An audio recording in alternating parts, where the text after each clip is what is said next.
Que a graça e a paz de nosso Senhor e Salvador Jesus seja contigo. Tema 8: Planejamento para o sucesso. Antes de dar início ao nosso estudo da Escola Sabatina, eu quero dizer que é fundamental, importância de você estudar a lição da Escola Sabatina, você tirar tempo para Deus no início do seu dia. Eu costumo dizer que 1h30 para mim é pouco na presença de Deus no início do dia para estudar a sua palavra, né? Tem gente que tira apenas 15 minutos, meia hora, praticamente também não é nada, né? Mas cada um sabe das suas condições, do seu tempo, mas é importante você tirar tempo de qualidade, né? Quanto maior o tempo você disponibilizar, maior qualidade você vai ter. Porque estudar a Bíblia não é só você ler, né? Principalmente estudar a lição. Se você for olhar a minha lição, a minha Bíblia, certo? Caiu aqui. Ela é toda marcada, sublinhada, marcada.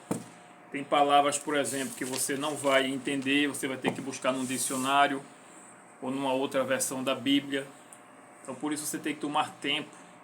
Tem momentos no estudo da Bíblia e da lição sabatina que você tem que parar, dobrar o joelho e orar, seja para agradecer, ou seja alguma coisa que você está falhando com Deus. Então por isso você tem que tomar tempo de qualidade com Deus, né? E falando da lição, planejamento para o sucesso, o que seria sucesso? O que é o sucesso para você? O verso para memorizar diz o seguinte, Colossenses 3, versos 23 ao 24. Tudo o que fizerem, façam de todo o coração, como para o Senhor e não para as pessoas, sabendo que receberão do Senhor a recompensa da herança. É a Cristo, o Senhor, que vocês estão servindo. Vamos falar um pouco mais desse verso na terça-feira, né, do verso para memorizar sobre isso. Mas fazendo a introdução da lição, diz aqui que a maioria das pessoas quer ter uma vida bem-sucedida e feliz, né? Quem é que não quer? O que seria uma vida bem-sucedida e feliz, né? O que seria isso? Tudo depende do momento, né? De como você vê. Por exemplo, aqui diz o seguinte, o caso de José no Egito, né? Se já houve uma vida bem-sucedida, certamente essa foi a de José. Da prisão, ele foi para o palácio. Por outro lado, João Batista, ele foi da prisão para o túmulo. Até que ponto a vida de João Batista foi bem-sucedida? Então, tudo depende de como se define alguém bem-sucedido. Jesus, por exemplo, ele elogiou a João Batista.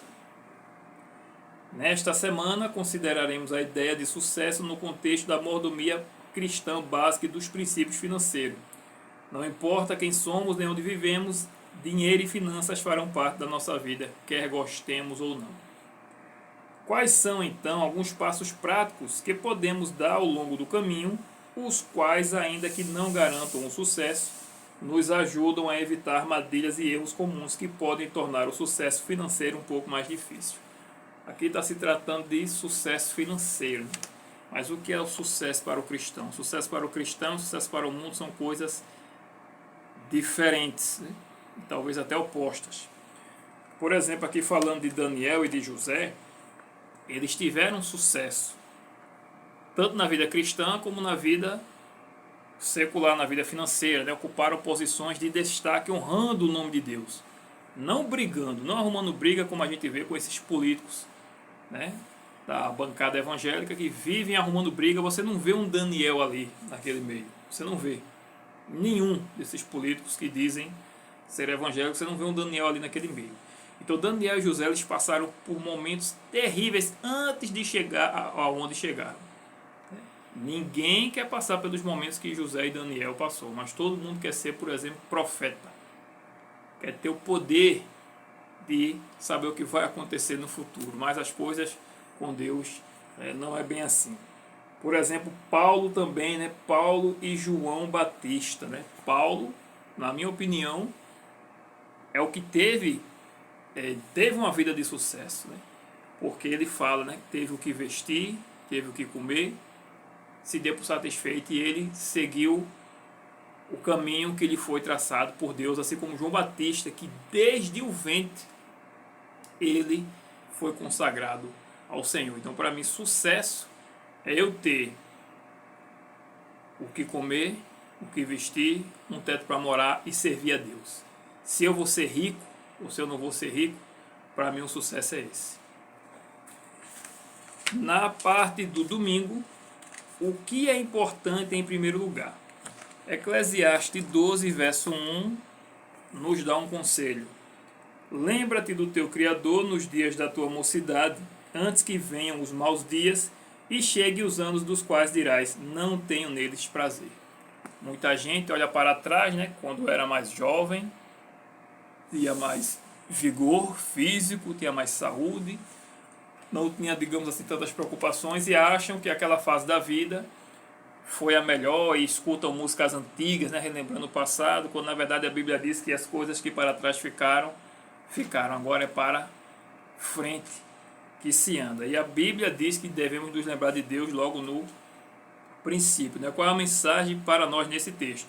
Devemos colocar Deus em primeiro lugar em tudo que venhamos a fazer ou desejar. Devemos ter o quê? Deus em mente. À medida que a juventude amadurece, surgem pensamentos sobre o suprimento das necessidades básicas, né? E o conselho de Jesus, né, como priorizar nossas necessidades. A primeira necessidade nossa é o quê? Buscar em primeiro lugar o reino de Deus e a sua justiça, e todas estas coisas lhes serão acrescentadas: alimento, roupa, abrigo, as necessidades básicas. Para os mais velhos que não fizeram a escolha por Jesus quando eram jovens, ainda temos de tomar decisões certas sobre a mordomia cristã.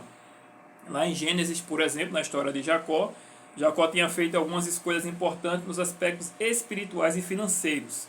Em visão, o Senhor apresentou-se a Jacó como o Senhor Deus de Abraão, seu pai, e Deus de Isaque. Por isso, como parte de seu voto a Deus, Jacó disse: então o Senhor será o meu Deus. Nunca é tarde para fazer essa declaração. Então o Senhor será o meu Deus.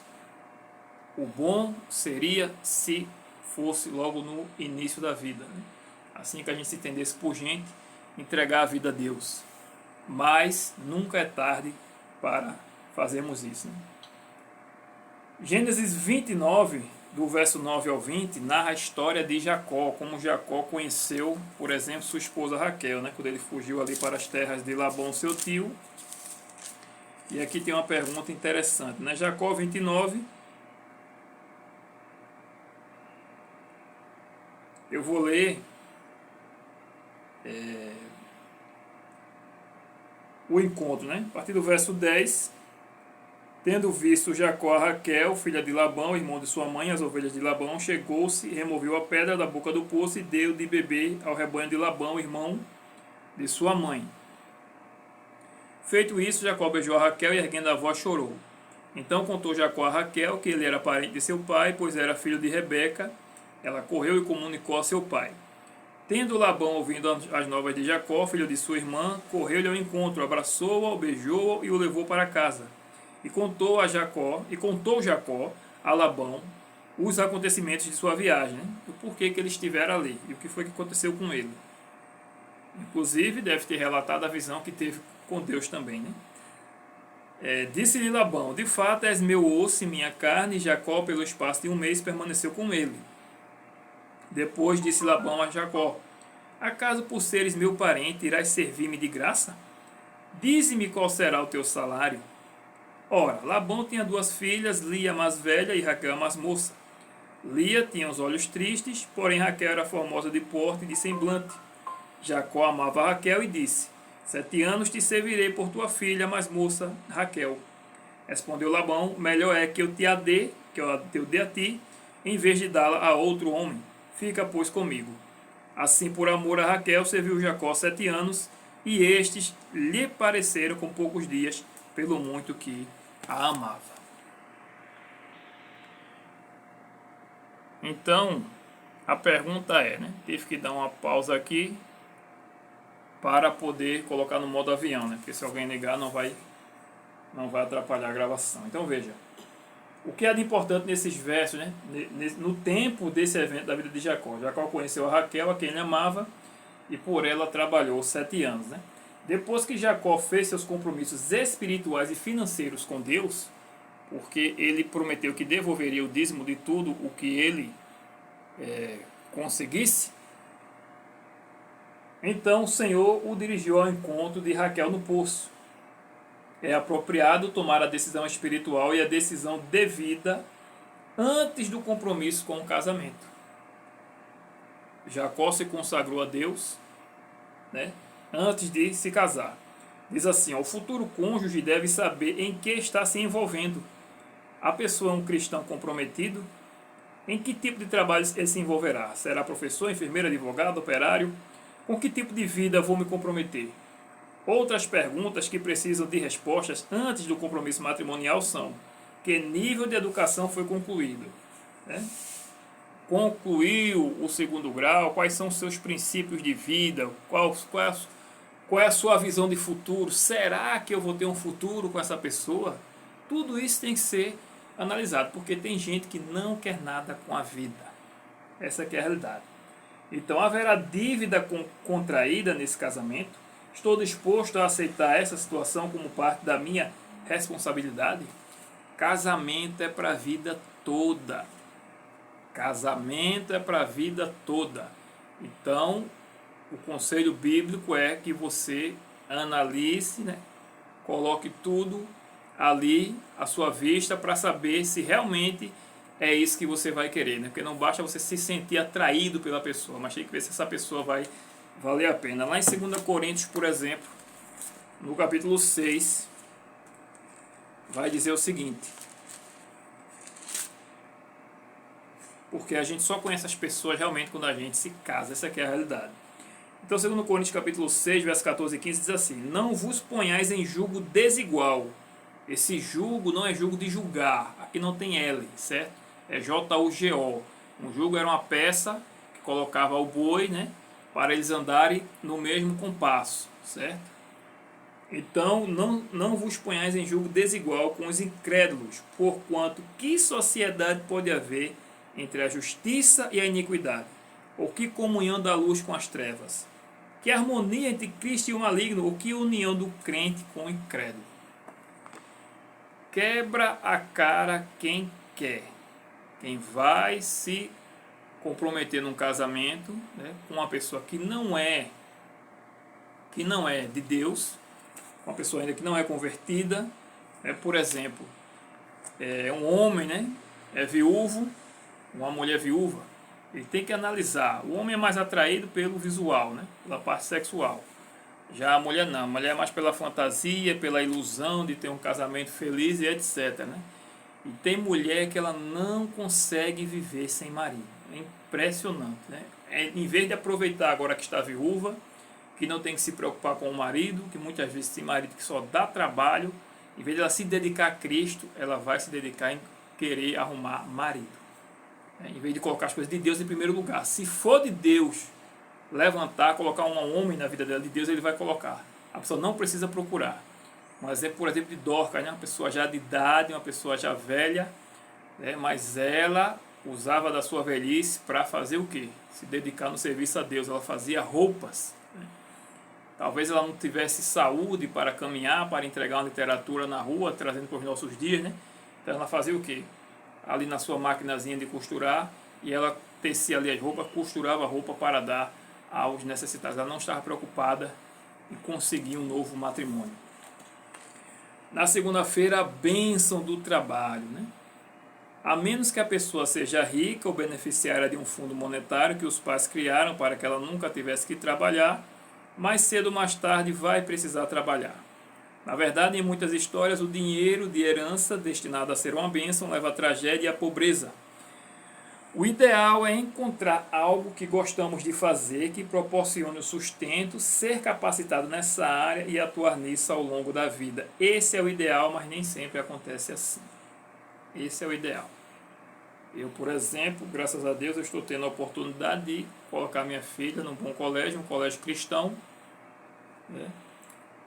E futuramente, né, ela ter condições de escolher uma profissão que ela goste, e quem sabe cursar uma faculdade, mas esse nem sempre é o ideal. Né? Aliás, esse é o ideal, mas nem sempre acontece assim, né? Com a maioria das pessoas não acontece assim. Gênesis 2, verso 15, diz o seguinte: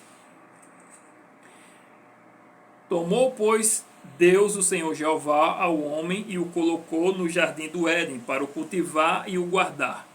A palavra cultivar aqui é avad, se eu não estiver enganado na pronúncia, que significa trabalhar.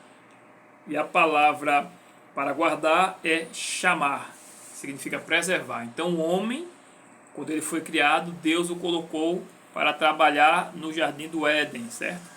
Para o guardar, para o cultivar. Esse foi o trabalho que Deus já deu ao homem. E lá em 2 Tessalonicenses, tem uma mensagem muito dura do apóstolo Paulo, 2 Tessalonicenses capítulo 2, está pedindo para ler do verso 8 ao 10, mas eu vou ler a partir do verso 6. Ele diz assim: Não vos ordenamos, irmãos, em nome do Senhor Jesus Cristo, que vos aparteis de todo... Aliás, nós vos ordenamos, irmãos, em nome do Senhor Jesus Cristo, que vos aparteis de todo irmão que ande desordenadamente e não segundo a tradição que de nós recebestes. Tem gente que não quer nada com a vida, não quer nada com Deus, até mesmo dentro da igreja.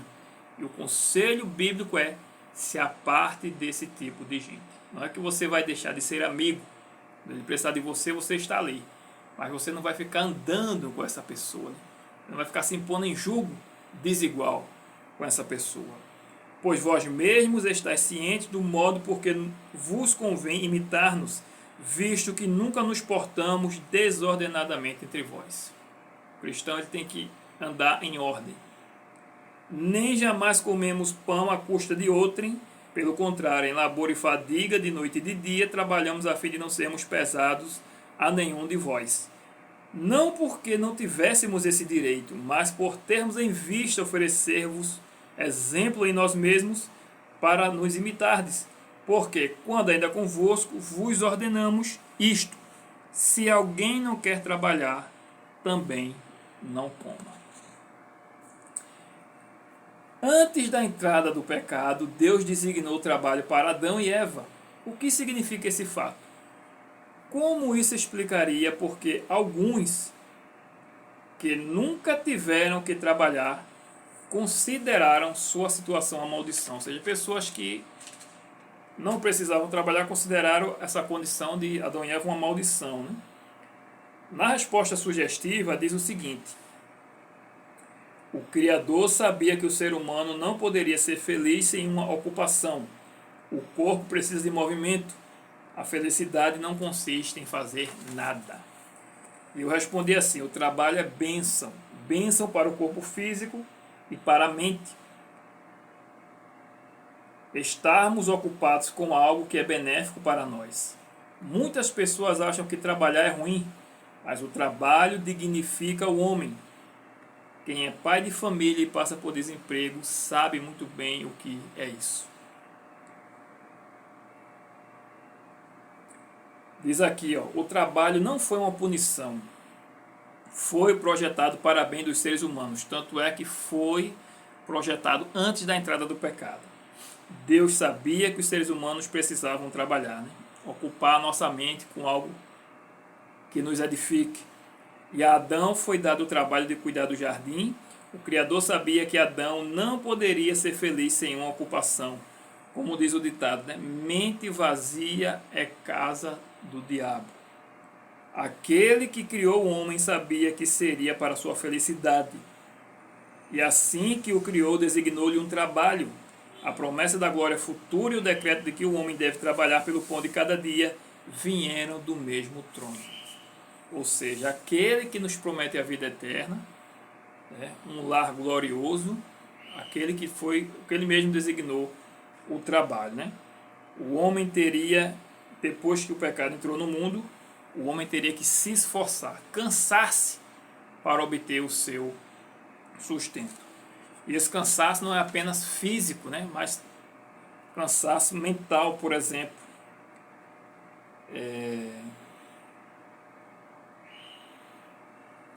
Veja também, né?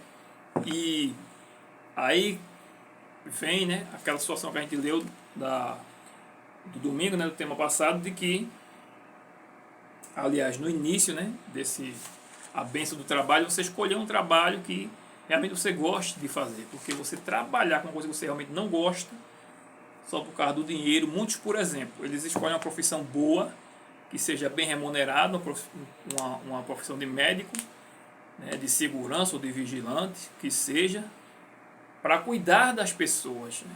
Mas, infelizmente, muitos só entram ali por causa do dinheiro. Eles distratam as pessoas, tratam mal as pessoas, né? Um vigilante, um segurança, ele quer tratar a pessoa como se fosse um bandido. Ele não tem modo de falar com a pessoa. Da mesma forma, muitos funcionários públicos são assim.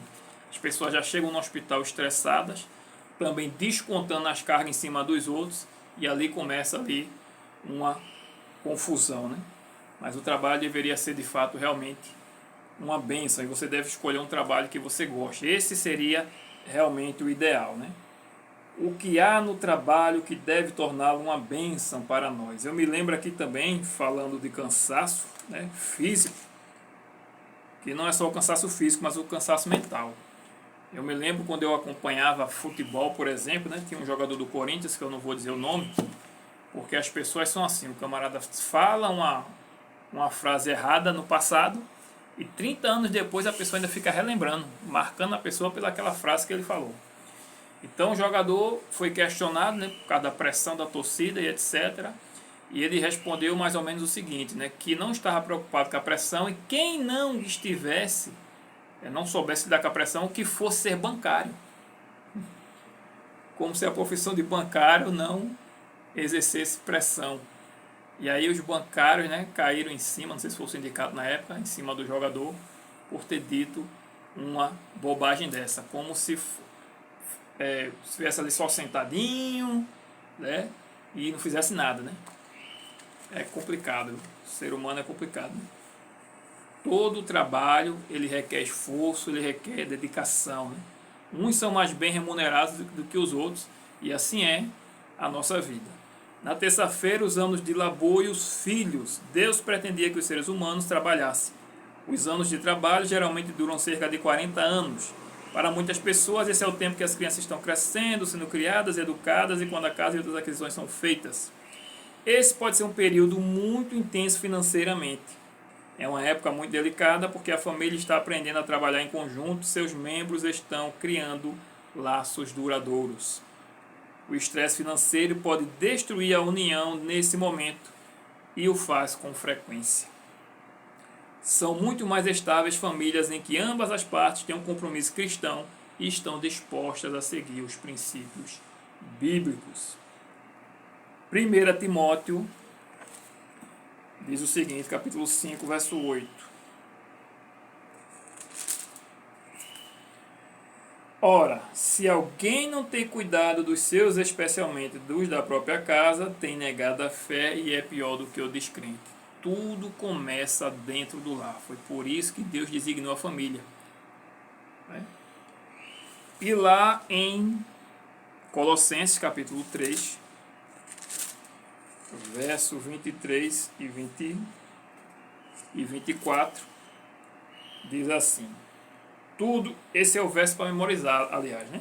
Tudo quando fizerdes, fazei-o de todo o coração, como para o Senhor e não para homens, cientes de que recebereis do Senhor a recompensa da herança. A Cristo o Senhor é que estáis servindo.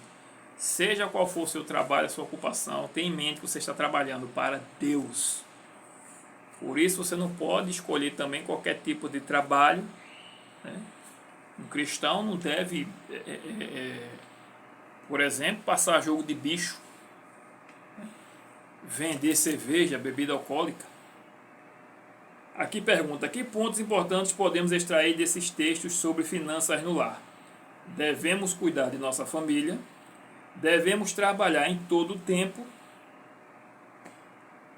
Aliás, devemos cuidar de nossa família, devemos trabalhar, em todo o trabalho aproveito, devemos fazer de coração como se fosse para o Senhor Jesus, né? Tem gente, por exemplo, que vive reclamando do chefe, vive reclamando do trabalho. Ao invés dele ser uma bênção no trabalho, ele vive amaldiçoando o próprio trabalho. Em muitos casos, o marido é o principal provedor, embora muitas vezes ambos os cônjuges trabalhem. Pode surgir circunstâncias inesperadas que dificultem esse ideal. Doenças, crises econômicas, entre outras. As pessoas precisam, então, se ajustar de acordo com a situação. Lembrando que o marido é o principal provedor, porque isso foi designado por Deus. Para que a mulher, que é ela que dá a luz, ela cuide dos filhos. Cada um tem um papel específico ali, no plano da salvação, inclusive, né? Porque no plano da salvação também envolve essa questão do homem ser o provedor e a mulher cuidar dos filhos, e a mulher que moldar, certo, o caráter dos filhos, porque ele vai passar mais tempo com ela, né? Isso não impede, obviamente, que a mulher trabalhe, mas a partir do momento que a mulher dá a luz, ela tem que passar, segundo o espírito de profecia, certo, pelo menos formar o caráter da criança até uns 8 anos de idade. E os filhos, com certeza, sentem muito mais falta da mãe do que do pai. Os filhos que nascem nesse tempo são chamados de herança do Senhor. Os filhos são heranças do Senhor. É como o dízimo. O dízimo chega nas nossas mãos para testar nossa fidelidade e nós devolvemos a Deus. Os filhos vêm para nós, para nos abençoar, para que nós aprendemos a amar, certo? Porque a gente só começa a compreender melhor esse amor de Deus por nós quando nós nos tornamos pais, certo? E a gente deve educar os filhos de maneira que voltem para Deus. Por quê? Porque os filhos são a herança do Senhor. E a lição ensina aqui, devemos lembrar que os filhos trazem aos pais uma responsabilidade incrível. O objetivo dos cristãos é treinar seus filhos para que se tornem independentes e preparados para a vida por vir. E aqui fala de 3 pontos para ajudar os pais, né, que podem ajudar os pais. Ofereça um ambiente cristão, ou seja, o lar deve ser um pedaço do céu. A criança deve ter prazer em estar em casa. A criança não pode ter mais prazer de estar no colégio do que na própria casa. Porque chegar em casa vai saber que vai ter briga. Tem pai e tem mãe que só sabe xingar o filho, esculhambar o filho, bater, não toma tempo, não dá atenção à criança. Acho que não é importante as coisas que a criança chega da escola para contar, entendeu? Isso vai afastando. Por isso que quando as crianças crescem, ela não confia contar as coisas aos pais, vai confiar contar as coisas aos colegas do que aos pais, né? Coisas, por exemplo, com relação a namoro, a sexo, a uso de droga, e depois muitos pais se perguntam: onde foi que eu errei? Criei meu filho, eduquei no caminho do Senhor, será que foi mesmo? Será que o seu lar é um pedaço do céu para ele, para ela? Isso inclui culto familiar, regular e interessante. Ou seja, o culto familiar deve ser regular, certo? Todos os dias, e de forma interessante, que a criança tenha prazer em participar do culto. Escola sabatina, frequência à igreja, fidelidade nos dízimos e ofertas são ótimos hábitos para se formar no início da vida. Ensine a disposição para trabalhar e o apreço por isso, ou seja, a criança deve dar valor ao que tem. Deve ver que aquilo ali que ela tem foi mediante a suor, foi mediante a esforço. O dinheiro não vem fácil. Ele vai fácil, mas vir fácil ele não vem, certo? Então diz aqui que eles vão aprender que o dinheiro é o resultado do tempo que doamos aos outros, realizando tarefas que são valiosas para eles, né? Porque quando a gente trabalha para alguém, a gente está doando nosso tempo para outros. Terceiro, garanta uma boa educação cristã. Vale a pena investir em escolas de qualidade, pois os pais sábios planejam para esta vida e para a vida eterna, né? Se você tem condições de colocar sua criança num colégio bom, além do ensino num colégio cristão, faça todo esforço e sacrifício possível, porque você está investindo no seu filho, na sua filha, para morar no céu. Não importa o que se faça, não temos garantia da direção que nossos filhos tomarão. Porque é importante que os pais não se culpem pelas escolhas erradas de seus filhos, né? Se você não ajudou também o seu filho a tomar a decisão errada, né? Como foi dito, o lar deve ser um pedacinho do céu. Seu filho deve ter prazer em chegar em casa, deve ter prazer em conversar com você e não desprazer. Deve ter confiança em abrir o coração a você. Você é o psicólogo do seu filho. Muitas vezes O jovem vai se tornando rebelde adolescente, por quê? Porque não tem a confiança do pai e da mãe de contar nada.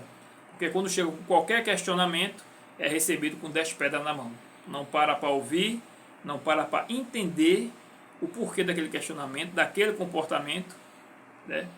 Que muitas vezes foi coisa que da infância, vai ouvindo palavras de reprovação, aquilo vai ficando no consciente da criança e quando ela se torna adolescente começa a se rebelar, né?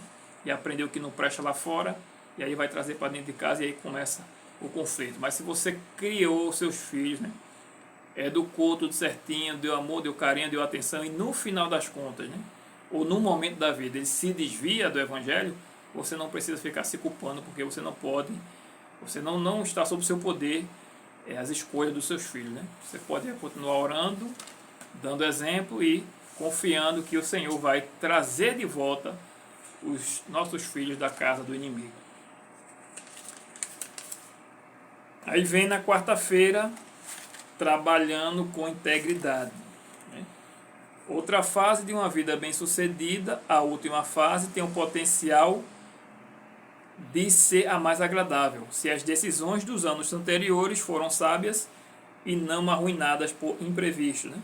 Em uma situação ideal, os filhos se tornaram adultos independentes, o imóvel está quitado, as necessidades de transporte são satisfeitas, não há dívidas e há um fluxo de renda suficiente para as necessidades dos familiares idosos. Né?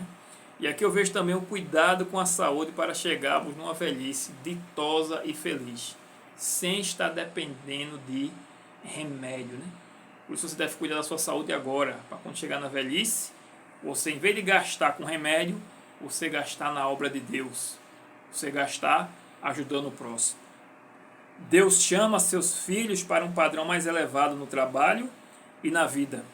Esse padrão é a lei de Deus escrita no coração e refletida em nosso caráter. À medida que a sociedade se corrói e o ensino cristão é diluído e minimizado, ele se tornará ainda mais importante a fim de que o cristão viva e trabalhe em um nível que esteja acima da censura. A Bíblia diz: mais vale o bom nome do que as muitas riquezas. Ser estimado é melhor do que a prata e o ouro. Tem gente que separa o trabalho da sua vida espiritual. E muitos enriquecem de forma ilícita. E ainda acham que estão sendo abençoados por Deus. Que Deus é que está abençoando, estão enriquecendo porque Deus está abençoando. A Bíblia registra casos de senhores que reconheceram que foram abençoados por terem tido servos piedosos. Né? Quando Jacó deixou Labão, né, Labão reconheceu isso, e Potifar também fez essa observação semelhante sobre José, né, e o recompensou de acordo com isso. Interessante também na história de Potifar é que se ele de fato tivesse acreditado na conversa da mulher dele, José não iria para a prisão. José teria sido morto. Mas, por causa da sua reputação, para defender a sua reputação, Potifar preferiu lançar José no cárcere. Mas se ele tivesse certeza que a mulher estava falando a verdade, ele teria mandado matar José e não lançado ele no cárcere. Gênesis 39, verso 2 a 5, a gente lê o seguinte. Gênesis 39, do verso 2 ao 5. O Senhor Jeová era com José, que veio a ser homem próspero e estava na casa de seu senhor egípcio. Vendo Potifar que o Senhor Jeová era com ele, que tudo o que ele fazia o Senhor Jeová prosperava em suas mãos, logrou José mercê perante ele, a quem servia. E ele o pôs por mordomo de sua casa e lhe passou às mãos tudo o que tinha. E desde que o fizera mordomo de sua casa e sobre tudo o que tinha, o Senhor Jeová abençoou a casa do egípcio por amor de José. A bênção do Senhor Jeová estava sobre tudo o que tinha, tanto em casa como no campo. José, aqui pergunta, embora o texto não mencione os detalhes, o que José deve ter feito para que seu mestre o tivesse em tão alta conta? José era fiel a Deus e dedicado ao trabalho que lhe foi confiado. O Senhor Jeová abençoava as mãos de José e com isso Potifar também era abençoado. Portanto, quer comais, quer bebais ou fazei qualquer outra coisa, façam tudo para a glória de Deus. 1 Coríntios capítulo 10, verso 31. Por isso, no trabalho, na gestão financeira e em tudo que façamos, devemos buscar a glória de Deus, não a nossa própria glória, mas a glória de Deus. Ele é o único que nos dá o conhecimento e a força para ter sucesso na vida. Tem alguns empregos, né, que a pessoa é promovida de cargo e tem aquela festa, aquela confraternização para mostrar os melhores funcionários do ano e etc. É a oportunidade do cristão for fazer algum tipo de discurso ou postar alguma foto com algum prêmio que ele ganhou, colocar sempre um dizer bíblico, mostrando que toda a honra e toda a glória é para Deus, como diz aqui em 1 Crônicas, capítulo 29, verso 11 ao 12. Diz assim: Teu, Senhor Jeová, é o poder, a grandeza, a honra, a vitória e a majestade, porque Teu é tudo que há nos céus e na terra. Teu, Senhor Jeová, é o reino, e Tu te exaltaste como chefe sobre todos. Riquezas e glórias vêm de Ti. Tu dominas sobre tudo, e na Tua mão há força e poder. Contigo está o engrandecer e dar força a todos. Amém. Aleluia. Que princípios você segue, não apenas no trabalho, mas na vida em geral? Que mudanças você precisa fazer?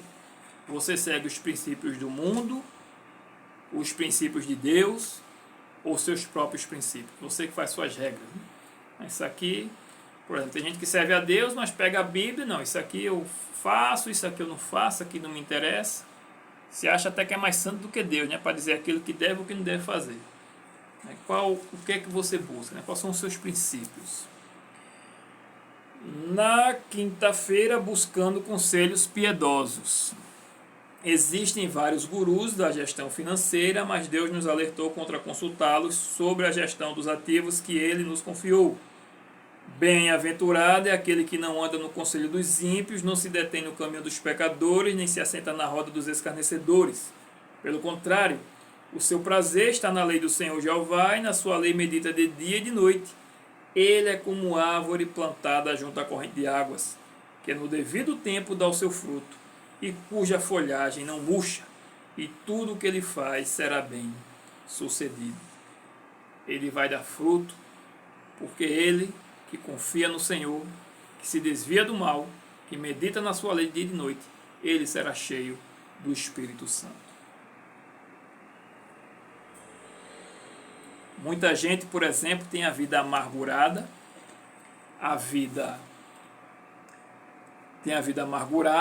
nunca está satisfeito com nada. Por quê?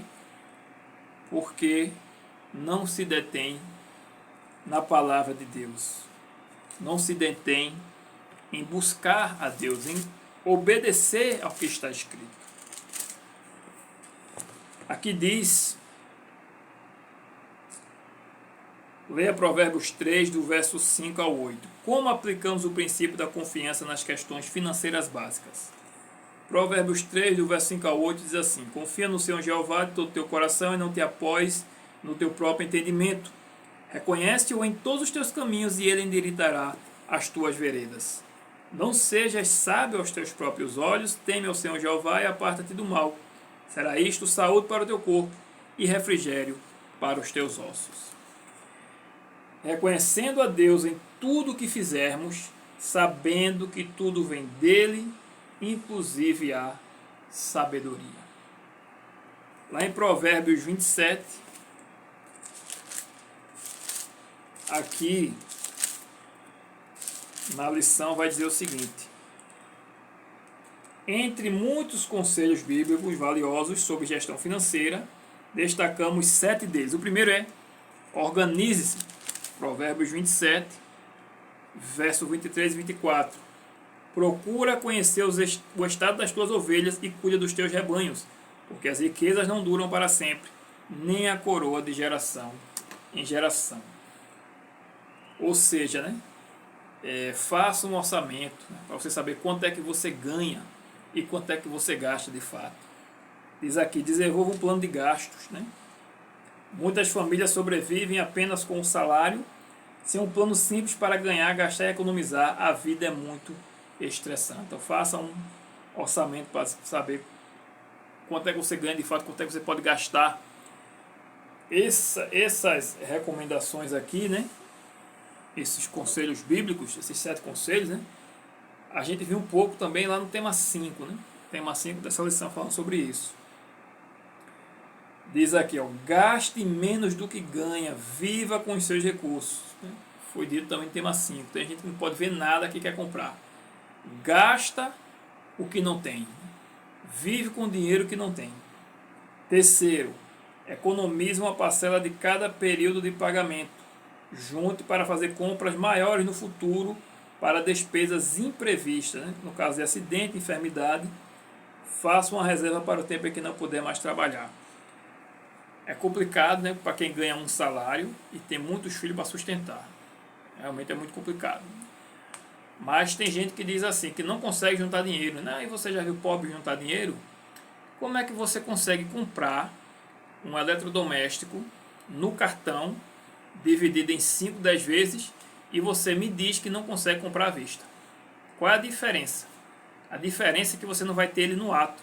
Mas se você juntar, você vai comprar à vista e vai comprar sem juros. Porque sempre tem juro embutido no cartão de crédito. Sempre tem juro embutido. Então como é que você pode comprar parcelado e não pode comprar à vista? Você pode comprar sim. Agora as pessoas querem as coisas de imediato. Apareceu o nome promoção, eita, vou comprar. Já pensa que realmente está na promoção, mas não tem promoção coisa nenhuma. Evite o 4, né? Evite dívidas como se evitasse uma doença. Juros são a despesa sem a qual você pode viver, né? É aquela coisa, você está pagando todo mês, certo? Juros, sendo que este dinheiro poderia estar entrando na sua poupança, né? Então você está dando dinheiro para o cartão de crédito todo mês. Seja um trabalhador diligente. Provérbios 13, verso 4 diz: o preguiçoso deseja e nada tem, mas o desejo dos que se esforçam será atendido. Então tem que trabalhar, que as coisas você tem que trabalhar. Seja financeiramente fiel a Deus. Nenhuma família pode viver sem a bênção divina. Lembre-se de que aqui não é nosso verdadeiro lar. Nossa gestão diz muito sobre onde estão nossas prioridades. Por exemplo, lá em Mateus 25, na parábola, né,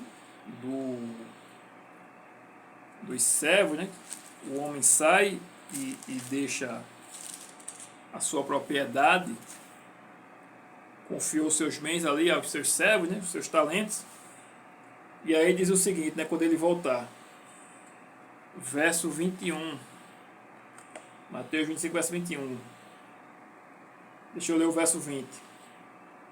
Verso 19. Depois de muito tempo voltou o senhor daqueles servos e ajustou contas com eles. Então, aproximando-se o que recebera 5 talentos, entregou outros 5, dizendo: Senhor, confiaste-me 5 talentos, eis aqui outros 5 talentos que ganhei. Disse-lhes o Senhor: muito bem, servo bom e fiel, foste fiel no pouco, sobre o muito te colocarei.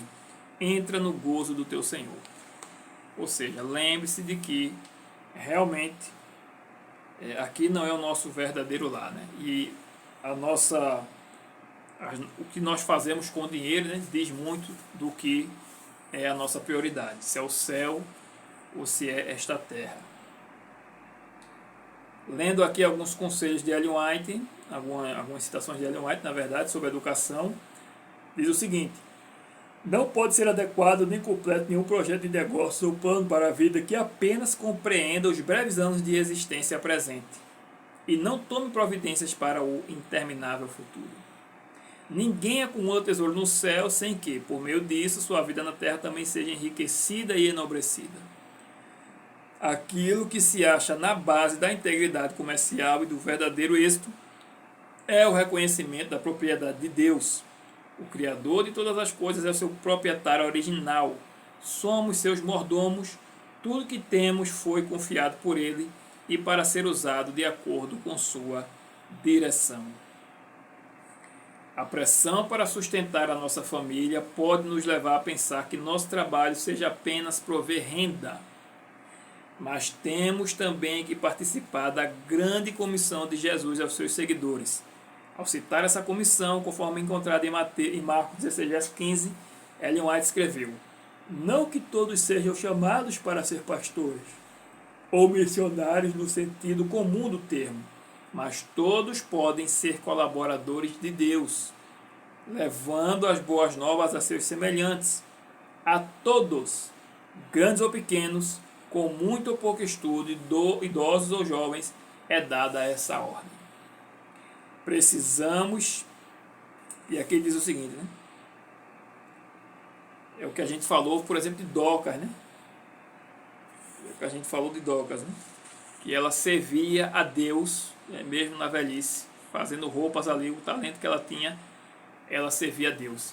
E eu lembro também de um senhor, quando eu estou voltando do trabalho, às vezes, né? Pelo menos uma vez na semana, eu vejo ele sentado numa cadeira na calçada, entregando literatura. Está cumprindo, né, o mandamento de Deus, ide e levar a mensagem. Precisamos seguir mais de perto o plano de Deus relativo à vida, fazer o melhor que pudermos no trabalho, que está mais perto, entregar nossos caminhos a Deus e observar as indicações de sua providência. Essas são as regras que asseguram orientação certa na escolha de uma carreira. E aí vem a pergunta lá do início. O que é uma vida bem sucedida, né? Qual é a diferença entre a definição de sucesso para o mundo e para os cristãos? João Batista morreu em uma prisão pelo capricho de uma mulher má. Isso foi sucesso? Que razões pode dar para a sua resposta? A definição de sucesso para o mundo e para os cristãos hoje está se misturando, né? Você vê essa praga que é, por exemplo, o mundo gospel, né? Tem até uma canção que fala que você foi escolhido e você vai estar lá em cima e a pessoa vai estar lá embaixo lhe aplaudindo. Isso não é sucesso. Isso é sucesso para o mundo, para o cristão não é, mas já entrou dentro do cristianismo esse tipo de princípio, né? E João Batista foi sim um sucesso, porque a missão que ele tinha era preparar o terreno, aplanar o terreno para o Senhor Jesus, e isso ele cumpriu cabalmente. E nisso temos também uma missão, como o segundo João Batista. O povo que vai ver no tempo do fim deve preparar o terreno para a vinda de Jesus, certo? Então, para mim, ser bem sucedido é isso. É você conseguir ter o seu sustento, mas você ter uma vida totalmente dedicada a Deus. Muitas pessoas bem-sucedidas, a lição coloca aqui entre aspas, não seguem princípios bíblicos sobre gestão financeira e outros fatores e outros aspectos da vida, enquanto outros seguem esses princípios, mas não têm sucesso, também entre aspas. Talvez por doenças ou calamidades. Como entender esta situação, né? Esse mundo não nos pertence, né? Esse mundo não nos pertence. Sucesso de verdade é você ser uma pessoa dedicada e consagrada a Deus. A lição sabatina, além de ser teologia, doutrina, ela nos ensina como vivermos o dia a dia. Quem não estuda a lição da escola sabatina não aprende e durante a vida vai quebrando a cara e com isso vai terminando tendo inveja de quem, por exemplo, tem mais sucesso financeiro do que ela e termina saindo da igreja, né? Achando que porque aquela pessoa está tendo sucesso financeiro, está agradando a Deus, né? E aí na próxima lição, já falando de inveja, né? Cuidado com a cobiça. Que Deus seja louvado e até o próximo tema, se Deus permitir. Amém.